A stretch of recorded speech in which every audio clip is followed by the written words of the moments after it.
What's going on, everyone? Today we are taking a look at a new folding fat tire e-bike. This is the HeyBike Ranger S. Very nice looking bike. The one I have here is in gray, but also comes in a few different colors as well. I have another HeyBike that my wife uses all the time. It probably has about 600-700 miles on it now, and it hasn't had any issues at all. So overall, I'm definitely a fan of HeyBike e-bikes. All right, so let's go ahead and go over the specs. Coming to the back, we have a 750 watt motor with a peak of 1200 watts. So definitely looking forward to trying that out soon. Coming to the other side, we have RSX hydraulic brakes with 180 millimeter rotors. As you can see here, we also have a nice mag wheel as well. As I said in other videos, I definitely prefer the mag wheels over spoke wheels, as these are just a lot more maintenance free. Looking at the tires, we have 20 by 4-inch fat tires, and these are from the CST brand. I have a bunch of e-bikes that have the CST tires, and I rarely have any issues. So when it comes to tires, definitely a reliable brand. Coming to the center, we have a 48 volt, 14.4 amp hour battery. I love that it mounts from the top. A lot of bikes mount from the bottom, and that's not too bad, but when you remove it and take it out, usually the front tire gets in the way. And when you have it from the top, it's just so much easier to put in and take out. Unfortunately, it is a black battery, and I think it would have looked a whole lot better if they had painted the battery to match the rest of the bike. This way it blends in and doesn't stick out as much. Coming to the front, we have a hydraulic front fork suspension. Looking at the lights, we have a built-in front headlight, which also has turn signals on it as well.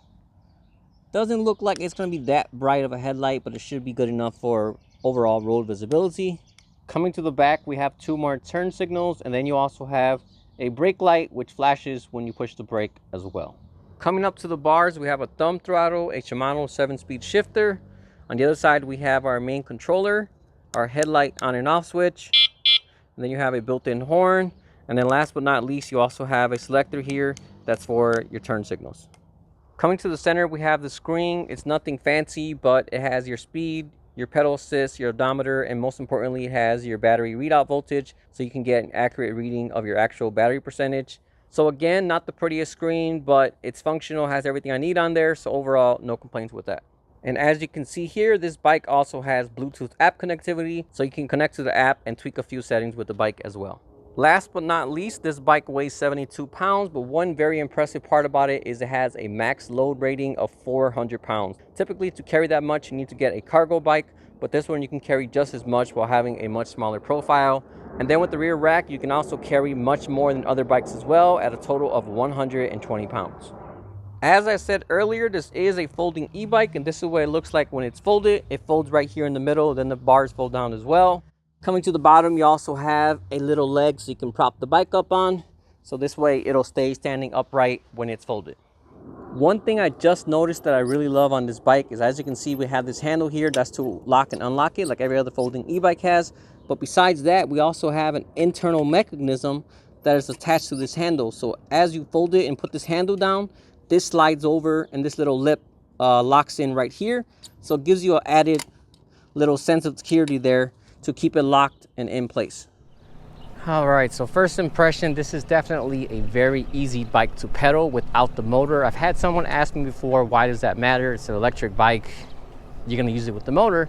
But there's gonna come a time where either you ride somewhere and you ride too far and your battery dies, or maybe something's malfunctioning, and you might have to ride that bike home without a motor. So if this is a bike that you can't pedal without the motor, you're really gonna struggle and get really tired, have to push the bike or something like that. So it may not seem like something important initially, but if that time ever comes, you're gonna be grateful that you have a bike that's easy to pedal versus one that has a lot of rolling resistance. Hopefully this shows on camera, but this is one thing I do not like about HeyBikes. I don't know if they all have this, but I have one other HeyBike. Great bike, love everything about it, but it has this off that never goes away. The only way you can get rid of that is to remove the battery. So every time your bike is off, it just has that indicator that says off. I would rather the bike actually be off and show nothing on the screen than say that word off, because even if that does draw very little power, that's still power running to the screen just to display the word off. It's very unnecessary. I don't know why it's like that. I was hoping there was some way to change it on the other bike, but it turns out it's just stuck like that. And on this bike you have the same thing. So HeyBike, if you watch this video, definitely do something about that, because I can't be the only one that doesn't like seeing that off stuck on there. Okay, other than that, this feels like a very sturdy and well-made bike so far. If you're not familiar with the company HeyBike, they've been around for quite a few years now. They started out as a smaller brand with like more generic e-bikes, but now I'll definitely say that they're up there as one of the top brands, and they have a lot of custom and unique bikes only to their brand that you can see were built from the ground up. As a kind of side note here, if you're buying an e-bike from a brand, look and make sure that their e-bikes are actually unique to that company. Because if they're not, chances are you're buying some rebranded garbage where they just bought the frame and the motor, stuck their logo on it, and got it shipped to them. When that happens, a lot of times you're gonna get a very low quality bike, or they're not gonna know much about it, not gonna get very good support. So yeah, definitely keep that in mind and look through the manufacturer's inventory and make sure they actually have bikes that they make that are unique to their company. Going up a hill now, so this is where it's a lot harder to pedal. So let me go ahead and throw on this assistance, get up this hill easier. Oh, this got some good power.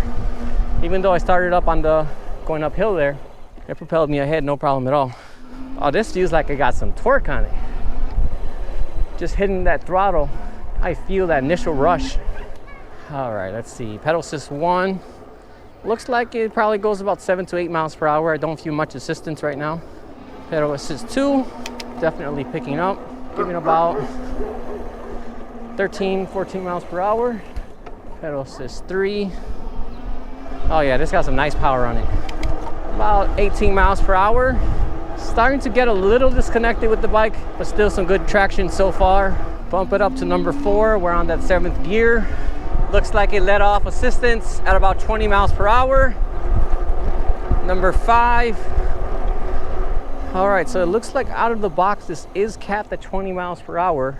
Number 4 to number 5, I really didn't feel much of a difference. So number 4 could have really been like 18, and then number 5, 20. But it wasn't giving me any more than 20, which is a little bit odd. Let me go ahead and play with this controller and see if I can unlock it.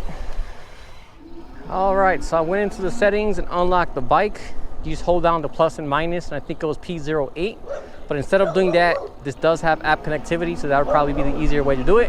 But I just don't have the app right now, so I did it manually from the controller. What's really cool about this bike and the other HeyBike I have as well is the bike is very tunable. So a lot of bikes, you get pedal assist 1 through 5, and whatever the speed's at, that's what you get. So if you don't like how fast or how slow it is on pedal assist 2, well then too bad, you're stuck like that. But this one, you can actually fine tune it and get every speed as fast or as slow as you would like it. So you can put pedal assist 5 at the maximum speed, or you can cap it down at 14 or 15 if it's for a younger kid. Or maybe you're a newer rider, you can put it lower. Then as you grow and get more comfortable, you can put a higher speed. So it's very cool that they allow you to customize the bike. There's not too many bikes out there that let you do that, so it's definitely a feature I appreciate. And if you're someone that likes to fine tune things and get things just the way you like them, definitely get a bike like this one. Oh man, now that I unlocked this bike, this definitely feels a whole lot quicker. I haven't tested the brakes out yet, but just from hitting them right now, this definitely got great brakes. Let's see, go up to 15. Oh yeah, fantastic brakes, A+. Well, the brakes, I don't got to push much pressure, and it stops it very, very quickly, and it grabs nice and smoothly as well. One other thing is they're also very quiet. I've used some hydraulic brakes, especially when you first get the bike in the first 100 miles or so. They might be noisy, but as you can see, this one is very quiet. Oh man, this has to be up there as the top 2, top 3 best hydraulic brakes I have used so far. Hitting those brakes right now, I started doing a tailspin very quickly because they grab so hard when I press on them. So as far as brakes go, 100% A+ there. Oh man, this is a great bike. This bike got a lot of torque and power. For a 750 watt motor, this thing really delivers. I've tested a lot of bikes at this size, and so far, oh man, this one's impressive. See how fast we can get it. Very windy right now. Got up to about 23 miles per hour, so the unlock definitely worked, definitely getting more speed. Let's see if it changes on pedal assist as well. Earlier we were capped off at 20 on pedal assist 5.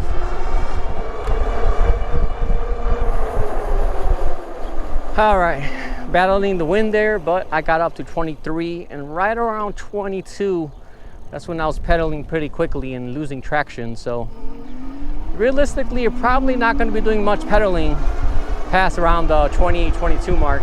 If you are, then you're definitely going to put in a heavy workout, just spinning your legs around. Yeah, I love that these bikes have a very good bite, but if you push on them nice and smoothly like you normally would, it's a nice and smooth gradual stop. So definitely my favorite feature about this bike is definitely the brakes so far.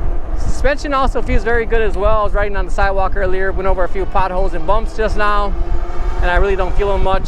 So the front suspension in combination with the fat tires definitely does a great job. So far this bike is really delivering as far as power and quality goes. All right, let's go ahead and try this out throttle only. See what the new top speed we can get.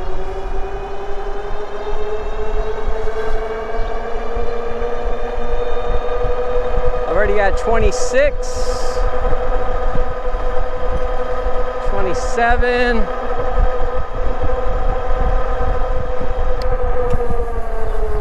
All right, looked like it stopped about 27 and a half. I seen about 27.4, 27.5. So with the perfect conditions, it can probably reach about 28.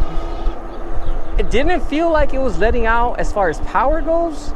So maybe if you change your wheel diameter or something like that, you can probably get it to go quicker than that. But with the default settings, top speed seems to be about 28. It's definitely not bad, definitely a good speed.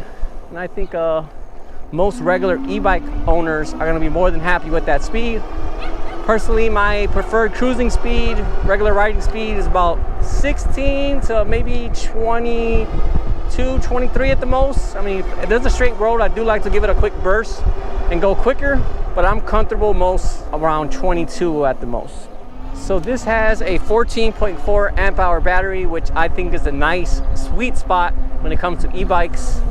You're gonna get a good amount of range, but you're also not gonna have that much increased weight.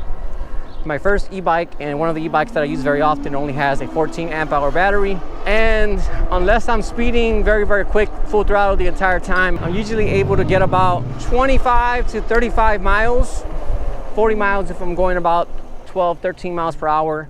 And then if I'm going full throttle, obviously it's gonna be much less, but good battery size that I think should be good enough for most casual e-bike riders.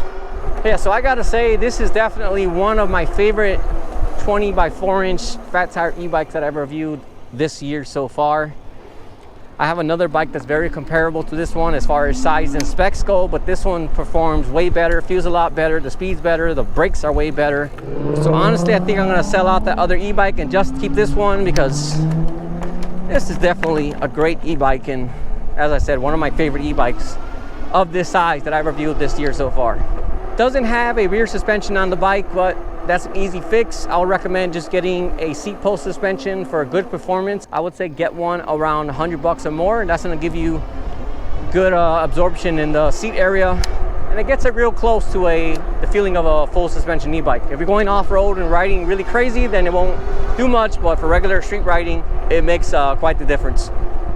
Yeah, so overall, I really have no complaints about this e-bike. I have a few nitpicks like the screen, but performance-wise and the quality of everything, this is definitely a A+ e-bike. And once again, one of my favorite e-bikes I reviewed this year so far. So if you happen to be looking for a e-bike of this style and price range, I would 100% recommend this one right here. All right, well, that about wraps up this video. As usual, if you have any questions at all, feel free to drop me a comment and let me know.